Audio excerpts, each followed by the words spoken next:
आज पहली आयत लूका की पुस्तक 6 अध्याय और उसकी 39 आयत को पढ़ेंगे।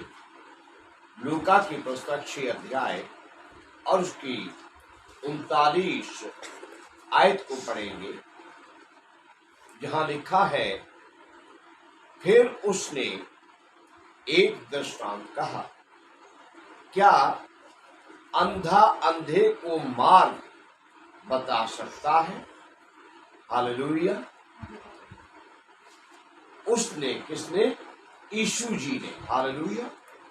फिर यीशु जी ने अपने चेलों से ये कहा कि क्या अंधा अंधे को मार्ग बता सकता है? हालेलुया। देखिए, एक छोटी सी कहानी बताऊं आपको, और फिर इस वचन पर और भी 2 वचनों पर मनन करूं अंधेपन के विषय में। कि 5 भाई थे और 5 भाई रास्ते से कहीं चले जा रहे थे। उन्हें टन टन टन घंटे की आवाज सुनाई दी। तो उन्होंने आदमियों की आवाज सुनकर पूछा कि ये घंटा कौन बजा रहा है?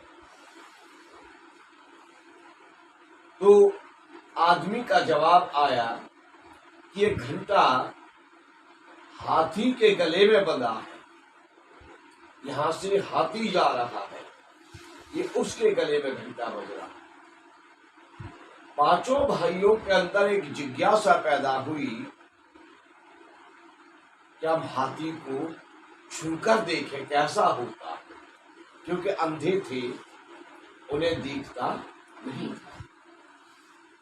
उन्होंने जो हाथी लेकर जा रहे थे उनसे निवेदन किया और कहा, हम हाथी को छूकर जानना चाहते, हाथी कैसा? उन्होंने कहा, देख लो। उन्होंने हाथी रोक लिया और भाइयों को इजाजत दी।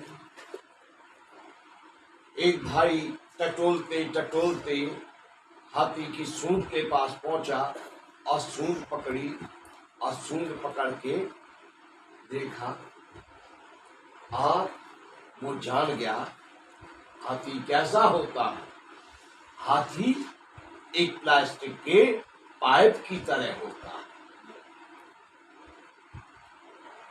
एक भाई टटोलते टटोलते कान के पास पहुंच गया और उसने पूरे कान को हाथ लगाकर देखा और उसने कहा, मैं जान गया हाथी कैसा होता। हाथी गेहूं और अनाज साफ करने वाले सूप के समान होता है। उसने वो बड़ा सा कान देखा। तीसरा भाई टटोलते टटोलते अगले पैरों के पास पहुंच गया। उसने एक पैर छू के ऐसे पकड़ के देखा, जेब रखे। उसने बोला, मैं समझ गया हाथी बिल्कुल गोल खंबे की तरह होता है। जो लोग कहते हैं बिल्डिंगों में पिलर्स खड़े किए जाते हैं, खंबे खड़े किए जाते हैं, गोल खंबे की तरह लंबा लंबा गोल गोल होता है। चौथा भाई हाथी को टटोलते टटोलते हाथी के नीचे घुस गया। उसने ऐसे हाथ लगा के देखा और उसने देखा हाथी तो बहुत मोटा। उसने बोला कि हाथी तो बिल्कुल क्विंटल अनाज भरे हुए बोरे की तरह होता है, बड़ा सा मोटा सा। 5वां भाई पीछे टटोलते टटोलते पूंछ की तरफ पहुंच गया और हाथी की जो पूंछ होती है उस तक उसका हाथ पहुंच गया। उसने देखा कुछ प्लेन एरिया है, कुछ आगे बाल है। उसने बोला, मैं समझ गया हाथी तो झाड़ू की तरह होता है। और पांचों भाई बहुत खुश हुए, कहते धन्यवाद हमें हाथी दिखाने के लिए, आप आगे जा सकते हैं अपना हाथी। अब वो पांचों भाई दूसरे लोगों को बताने लगे, आज मैं हाथी को देख कर आया, आज मैंने हाथी को छूकर देखा कैसा होता। जिसने सूंड पकड़ी थी वो लोगों को कहता, हाथी बिल्कुल प्लास्टिक के एक मोटे पाइप की तरह होता है। तो दूसरा भाई दूसरे लोगों के साथ बैठा सिखाता, हाथी तो बिल्कुल झाड़ू की तरह होता है।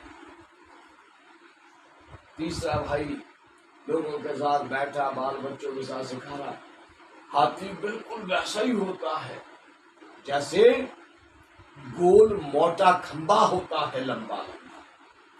और पांचों भाई हाथी के विषय में अपनी अपनी धारणा लोगों को सिखाते थे, जैसा उन्होंने जाना, जैसा उन्होंने छूकर जाना वो सिखाते।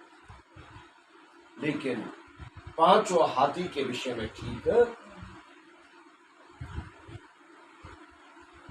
संसार में हमारे विशेषकर हम मसीहत की बात करें तो अलग अलग समूहों में बहुत सारे लोग परमेश्वर की बातें कर रहे हैं। किसी ने परमेश्वर की दया को जाना है, वो दया का प्रचार कर रहे हैं। किसी ने परमेश्वर की चंगाई को जाना है, वो चंगाई का प्रचार कर रहे हैं। किसी ने परमेश्वर के प्रेम को जाना है, वो प्रेम का प्रचार कर रहे हैं। किसी ने परमेश्वर के क्रोधी स्वभाव को जाना है, वो क्रोधी स्वभाव का प्रचार कर रहे हैं। किसी ने परमेश्वर के बदला और पलटा देने वाले स्वभाव को जाना, उसका प्रचार कर। और ऐसे लोगों की संख्या बहुत ऐसे लोगों की संख्या बहुत कम है जो परमेश्वर के विभिन्न स्वरूपों से वाकिफ हैं, जिससे मिलकर एक परमेश्वर, निरंकार परमेश्वर बनता है। हालेलुया। जैसे कान, विशाल कान सूप जैसे, विशाल सूंड पैर जैसी, विशाल पांव खंबे जैसे, विशाल पेट बड़े बोरे जैसा, ये सब मिलाकर क्या बनता है? एक विशाल हाथी बनता है। ऐसे ही विभिन्न गुणों से भरकर एक परमेश्वर है। हालेलुया। विभिन्न गुणों से भरा हुआ एक परमेश्वर है। ये जानने वाले लोग बहुत हैं, लेकिन सचमुच वे आशीषित हैं जिन्होंने उसके विभिन्न गुणों को जाना, जांचा, परखा और सीखा है। यीशु जी कहते हैं, सोचो क्या अंधा अंधे को रास्ता दिखा सकता है, मार्ग बता सकता है? फिर यीशु जी कहते हैं, क्या दोनों गड्ढे में नहीं गिरेंगे? हालेलुया। यदि अंधा अंधे को रास्ता दिखाएगा तो क्या होगा? दिखाने वाला भी गड्ढे में गिरेगा और जो दिखाने वाले के पीछे चल रहा है वो भी गड्ढे में। हालेलुया। अंधापन जो शारीरिक दृष्टि में हम कहें तो ये आंखों का अंधापन, लेकिन यदि हम बाइबल के ज्ञान के विषय में या दूसरे किसी भी ज्ञान के विषय में कहें तो अज्ञानी होना भी अंधापन। हालेलुया। मूर्ख होना भी अंधापन, ना समझ होना भी अंधापन, रास्ते का ज्ञान ना होना भी अंधापन। हालेलुया। और परमेश्वर के बारे में, परमेश्वर के मार्ग के बारे में, परमेश्वर की बातों के बारे में, परमेश्वर की व्यवस्था के बारे में, परमेश्वर की धार्मिकता के बारे में ज्ञान ना होना भी एक अंधापन है। हालेलुया। जिसे परमेश्वर की धार्मिकता, परमेश्वर की पवित्रता, परमेश्वर की महानता का ज्ञान नहीं है, वो अंधा है। और अंधा कोई एक बात सीख कर अगर दूसरे अंधे को सिखाएगा तो दोनों क्या होंगे? दोनों गड्ढे में गिरेंगे। गड्ढे में क्या होता है? गड्ढे में गिरने वाला नाश हो जाता, कुएं में गिरने वाला मर जाता। बचने के चांस बहुत कम होते हैं। इस पर शब्द कहूंगा कि गड्ढे में गिरने वाले, कुएं में गिरने वाले का जीवन नष्ट हो जाता। तो दोनों नष्ट हो जाएंगे। जो शिक्षा देने वाला वो भी नष्ट हो जाएगा और जो शिक्षा पाने वाला वो भी नष्ट हो जाएगा। यीशु जी यहाँ से ये सिखाना चाहते हैं कि सावधान, हालेलुया, हर एक के पीछे ना हो लेना। ऊपर आप पढ़ेंगे तो यहाँ फरीसी और शास्त्रियों की बात आप पाएंगे, लेकिन मैं ये बता रहा हूँ यीशु जी ने क्या कहा। उनकी अज्ञानता के कारण यीशु जी ने ये शिक्षा दी चेलों को कि सोचो, एक अंधा यदि अंधे को रास्ता दिखाएगा तो क्या होगा? वो दोनों गड्ढे में गिरेंगे और दोनों के जीवन नष्ट हो जाएंगे। इसलिए अगवा चुनना है तो सूझता चुनो, हालेलुया, आंखों वाला चुनो, हालेलुया, बुद्धिमान चुनो, समझदार चुनो, जो अच्छे रास्ते पर आपको ले चले, हालेलुया। यूट्यूब पर बहुत बैठे हैं, घर में आकर सिखाने के लिए बहुत बैठे हैं, लेकिन ऐसे को सुनो वो आपको सही रास्ते पर ले जाए। ऐसे रास्ते पर न ले जाए जिस रास्ते पर बोर्ड लगा हुआ है, सावधान, आगे गहरी खाई है, और वो पढ़ ही नहीं पाता और आगे बढ़ा चला जाता और उसको ले जाकर दोनों गड्ढे में। देखिए मत्ती की पुस्तक 15 अध्याय की 14 आयत। मत्ती की पुस्तक, इसके पीछे को लौटते हैं तो मत्ती की पुस्तक आती है लूका, मरकुस, मत्ती, हालेलुया। मत्ती की पुस्तक 15 अध्याय और उसकी 14 आयत लिखा है, उनको जाने दो वे अंधे मार्गदर्शक, हालेलुया, उनको जाने दो वे अंधे मार्गदर्शक हैं।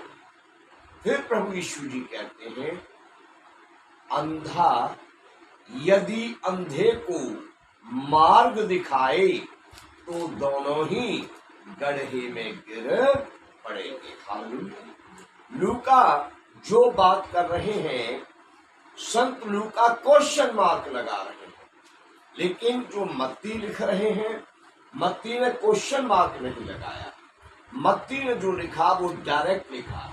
यीशु जी कहते हैं कि यदि अंधा अंधे को रास्ता दिखाएगा तो दोनों गड्ढे में गिरेंगे, दोनों कुएं में गिरेंगे, हालेलुया, और दोनों का जीवन खत्म हो जाएगा, दोनों का जीवन बर्बाद हो जाएगा, हालेलुया। यहाँ भी वही बात है, सेम पैराग्राफ, कि जिन्होंने कहा कि आपकी शिक्षा से शास्त्री लोगों ने क्या किया है? ठोकर खाई है। और प्रभु यीशु जी ने उनको समझाया कि उनको जाने दो, फरीसियों को जाने दो, तुम उनकी परवाह न करो। ये अंतिम आदेश, इन्होंने परमेश्वर का कुछ कुछ बात प्राप्त कर लिया, कुछ कुछ बातें सीख ली और वो ही पकड़े हुए सिखाते रहते, लेकिन पवित्र आत्मा का प्रकाशन के पास जो यीशु जी के पास था। यीशु जी कहते हैं इनको जाने, तुम छोड़ दो, अगर इनके पीछे तुम जाना चाहोगे तो तुम इनके साथ गड्ढे में गिरोगे। ये सब गड्ढे की ओर जा रहे हैं, और विशाल गड्ढा कौन सा है जिसकी तरफ यीशु जी इशारा कर रहे हैं? नरक का गड्ढा, हालेलुया। नरक एक गहरा गड्ढा, एक गहरा, एक विशाल, जिसमें पृथ्वी की भीड़ भाड़ सब धीरे धीरे चली जा रही है और वो मुंह पसारता जा रहा है, हालेलुया। सो यीशु जी ने सदियों पहले हमें पहले से सावधान किया है कि भाई सावधान, अंधे मार्गदर्शकों के पीछे नहीं जाना। यदि अंधा अंधे को रास्ता दिखाएगा तो उनमें से दोनों में से कोई किनारे पर नहीं पहुंचेगा, कोई मंजिल पर नहीं पहुंचेगा, वो रास्ते में ही नाश हो जाएंगे। हालेलुया। यदि मुझे और आपको मंजिल तक पहुंचना, यदि मुझे और आपको खुदा की मंजिल पानी है, यदि मुझे और आपको स्वर्ग का वारिस बनना है, तो मुझे और आपको सतर्क होना होगा और अंधे मार्गदर्शकों से अपने आप को बचाना होगा। हालेलुया। और ये समय है कि हर दिन खुदा से दुआ करनी होगी कि मुझे शिक्षक को पहचाने की उन आत्माओं को परखने की शक्ति दे जो तेरी ओर से है और तेरी ओर से नहीं है। हालेलुया। परमेश्वर का धन्यवाद है। 23 अध्याय, यही मत्ती की पुस्तक 23 अध्याय और 23 चैप्टर 23 वर्ष 16 एंड 24। पहले 16 आए, मिल गया? पढ़िए जोर से।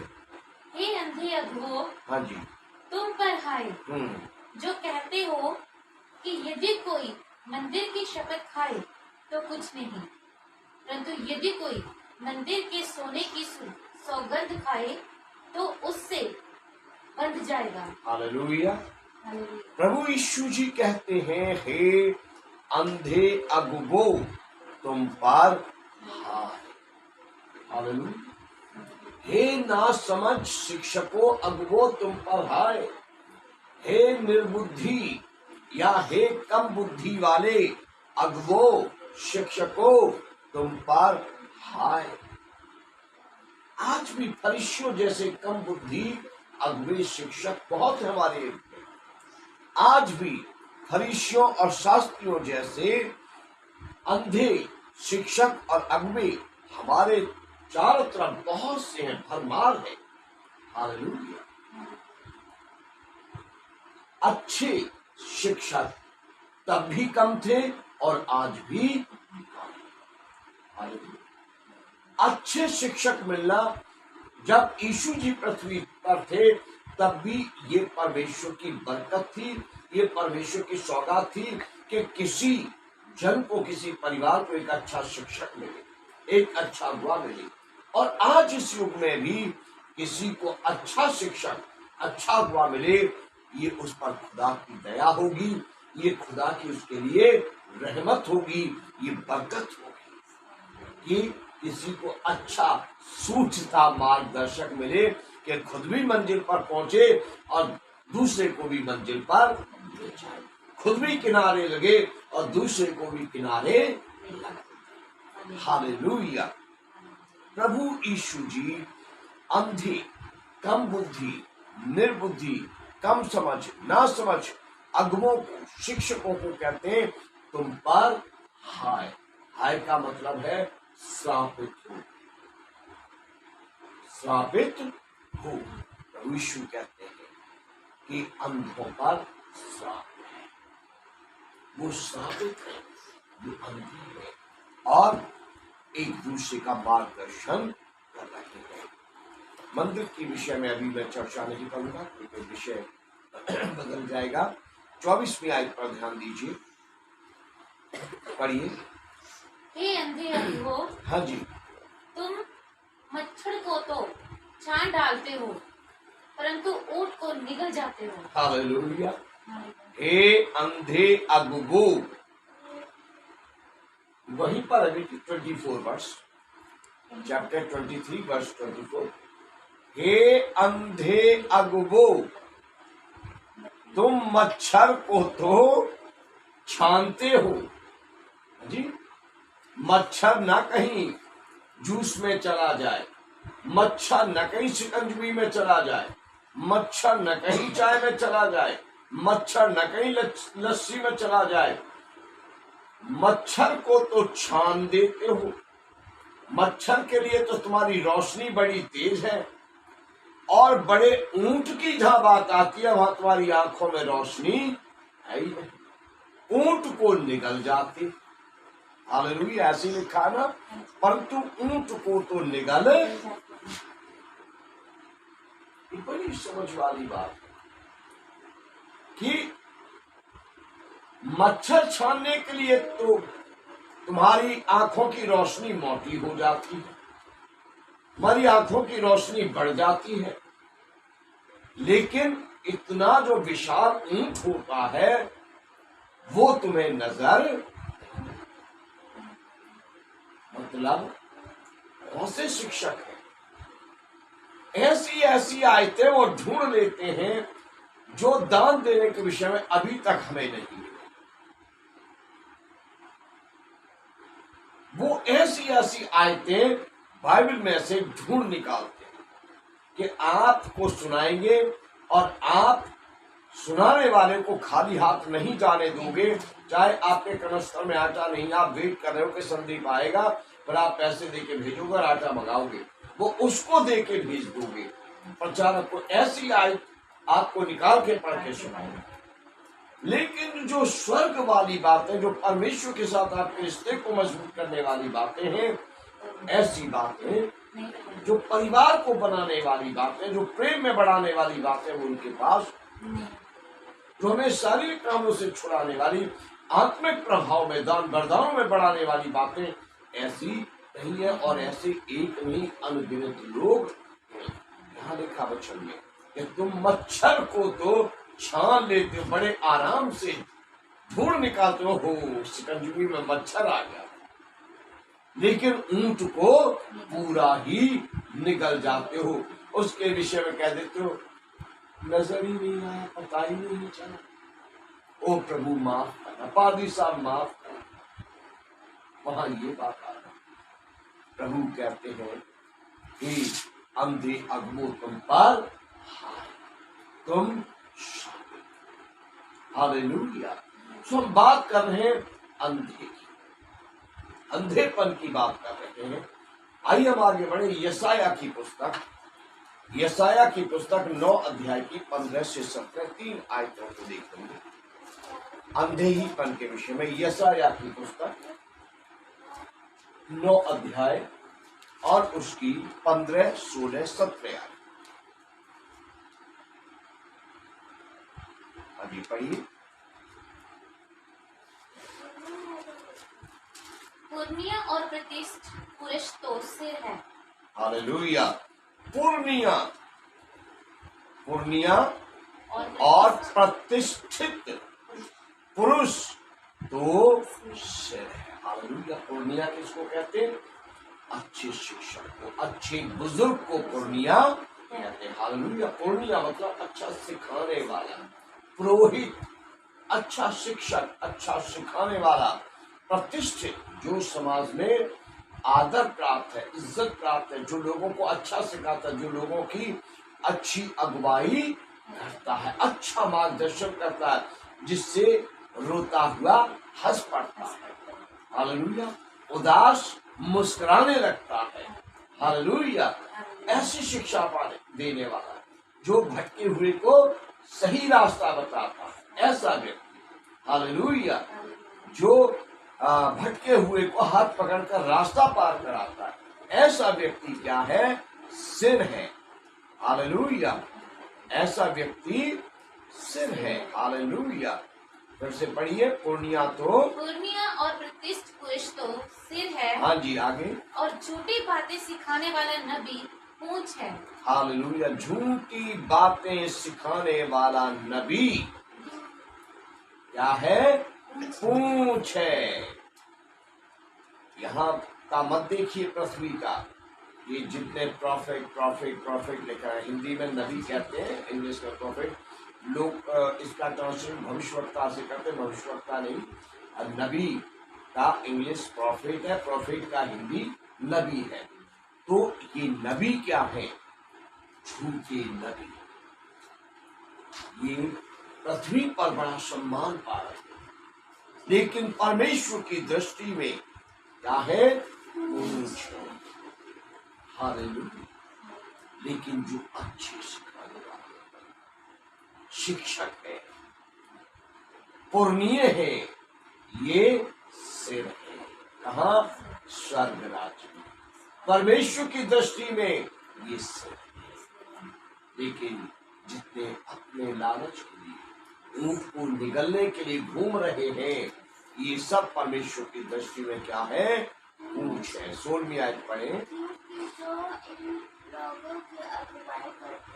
हाँ, जो इन लोगों की अगुवाई करते हैं वे, पढ़ो, हाँ, इनको भटका देते हैं और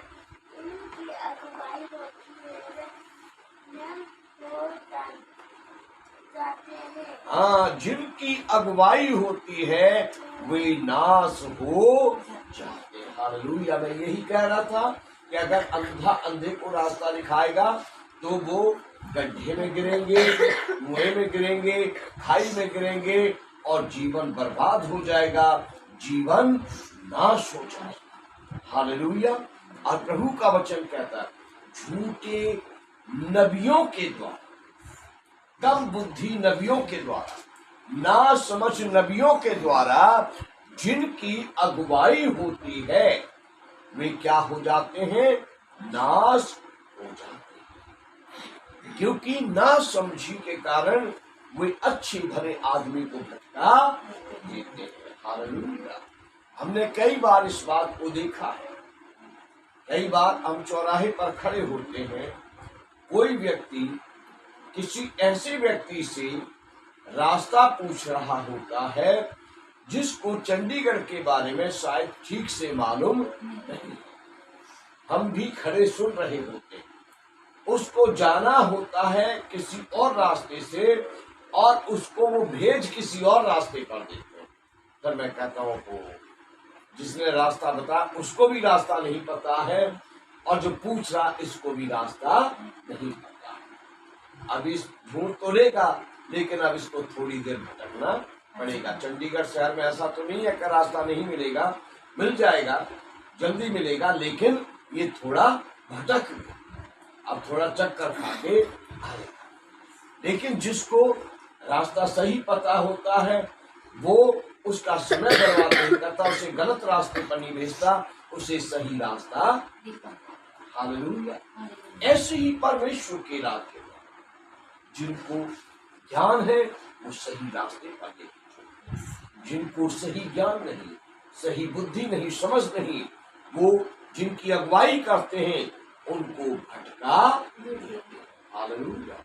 विभिन्न चक्रों में डाल देते। अब देखिए, मैंने पिछले दिनों में, इस साल में भी उपवास के विषय में एक बात सुनी, पहले भी सुनी है किसी से और पिछले फरवरी महीने में भी एक किसी से सुनी। उपवास की कुछ बात हो रही थी तो कम शब्दों में बताऊंगा।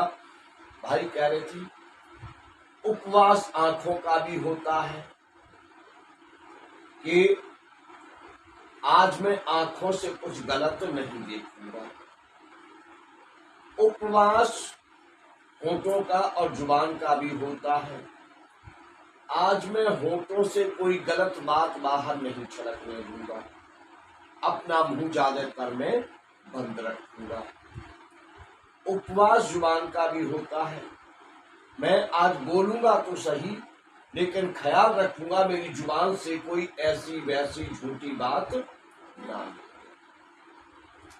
उपवास कानों का भी होता है। मैं उपवास रखूंगा तो बोलूंगा सब कुछ, लेकिन सुनने के समय ध्यान रखूंगा कि जो जो गलत बातें उन्हें मैं नहीं सुनूं। तो मुझे ये बहुत अजीब महसूस हुआ कि भाई ये नया उपवास मैंने सुना है। ऐसा मैंने बचपन से कभी उपवास किसी के द्वारा नहीं सीखा कि ऐसा भी उपवास होता है, खाओ पियो सब कुछ, लेकिन आंखों से कुछ गलत नहीं देखो। आंखों का उपवास हो रहा है, सारे शरीर का उपवास नहीं है। कान उपवास कर रहे, सारा शरीर उपवास नहीं कर रहा। लेकिन मैंने तो बचपन से पेट का उपवास सुना था कि मैं खाना नहीं खाऊंगा, या मैं खाना नहीं खाऊंगा, मैं पानी नहीं पीऊंगा, मैं जूस भी नहीं पीऊंगा, मैं फल भी नहीं खाऊंगा। ऐसे सुना के भोजन खाना पीना त्याग कर प्रभु के चरणों में बैठकर किसी विषय के लिए प्रार्थना करना, प्रभु से बातें करना। लेकिन नया उत्तर, अब वो क्यों ऐसा बोल रहे हैं? उन्हें किसी कम बुद्धि वाले ने, किसी कम प्रकाश वाले ने उनको सिखाया। जैसा वो खुद है, खाने के बिना रह नहीं पाता होगा, है ना, उसकी जुबान से लार गिरती रहती होगी खाना देख के, तो उसने ये बना लिया। यही दूसरों को भी उसने जहां जहां वो गया सिखा दिया कि भाई खाना रज के खाओ, शराब रज के पियो, लेकिन होठों का उपवास रख सकते हो, आप कानों का उपवास रख सकते हो। हालेलुया। तो ये भी बातें, और प्रभु का वचन कहता है कि ये क्या है? ये भटकाने वाले और ये ऐसे मार्गदर्शक हैं जो लोगों के जीवन को नाश कर देते हैं, उनकी अगुवाई में चलने वालों के जीवन नाश हो जाते हैं। इस कारण प्रभु न तो इनके जवानों से प्रसन्न होगा और न इनके अनाथ बालकों और विधवाओं पर दया करेगा, क्योंकि हर एक भक्तिहीन और कुकर्मी है और हर एक के मुख से मूर्खता की बातें निकलती हैं। इतने पर भी उसका क्रोध शांत नहीं हुआ और उसका हाथ अब तक बढ़ा हुआ है। हालेलुया। अब ये परमेश्वर के बारे में है। शत्रु भी आए कि क्योंकि ऐसे लोगों की तादाद दूसरे धर्मों में तो है ही है, लेकिन ऐसे लोगों की तादाद अब यीशु मसीह का नाम लेने वालों में भी बढ़ गई। जैसे एक पंजाबी का डायलॉग एक अंकल जी बार बार बोलते हैं, जो हमारे यहाँ आते रहते हैं। वो कहते हैं, भज तेरी रज मेरी, ये नाम तेरा भजूंगा और रजूंगा मैं। तो बहुत से लोगों ने यीशु जी का नाम अपने सीने पर पकड़ लिया है कि तेरा नाम भजूंगा और मैं खुद रजूंगा। तो अपनी रज के लिए, अपनी तृप्ति के लिए कुछ लोग यीशु जी का नाम लिए, कुछ नहीं, बहुत तादाद बढ़ गई। कुछ तो अच्छे हैं लेकिन ज्यादा ऐसे हैं। और परमेश्वर का वचन कहता है कि प्रभु उन पर तरस, प्रभु उनके जवानों पर दया नहीं करे। परमेश्वर यहोवा उनके अनाथों पर तरस नहीं खाएगा, उनकी विधवाओं पर तरस नहीं खाएगा। परमेश्वर यहोवा उन भक्तिहीनों, उन कुकर्मियों को दंड अवश्य ही देगा, जो कहते भज तेरी ते रज मेरी, तेरा नाम भजूं कि मेरा पेट भरे और मेरा घर भरे। जो ऐसे स्वार्थ में चल रहे हैं, परमेश्वर उनका न्याय करने के लिए खड़ा है। हालेलुया। ये जो 8 आयत से लेकर और जो आगे की आयतें हैं, इन पर 2020 की जनवरी में परमेश्वर ने मुझे प्रकाशन दिया कि परमेश्वर यहोवा अब लोगों को सिखाएगा कि जिसे तुम अपने जैसा समझते हो वो तुम्हारे जैसा नहीं। हालेलुया। और परमेश्वर का क्रोध आने वाला है। भविष्यवाणी के तौर पर 2020 जनवरी महीने में परमेश्वर ने मुझे वचन दिया था, जो मैंने सभा में सेक्टर 24 में गुजरात भवन में प्रचार किया था। आज इस आयत से, अंधेपन से ये आयत मुझे रिलेटेड फिर से प्रभु ने दिखाई। और प्रभु का वचन क्या कि उसका हाथ अब तक रुका, 2020 में रुकता रहा। कुछ देश कोविड-19 से उभरे हैं और लड़ाई छूट, कोई देश कोविड-19 से उभरा है तो अब सूखा पड़ रही है, कोई देश कोविड-19 से निकला है तो अब चक्रवात आ गया है। अलग अलग देशों में अलग अलग परमेश्वर अपना हाथ दे रहा है। हालेलुया, अपना हाथ बढ़ाकर उनको दंड दे रहा है। ये केवल हमारे देश में नहीं है, ये केवल पंजाब में नहीं है, पूरी पृथ्वी के लिए परमेश्वर का हाथ इस समय उठा है।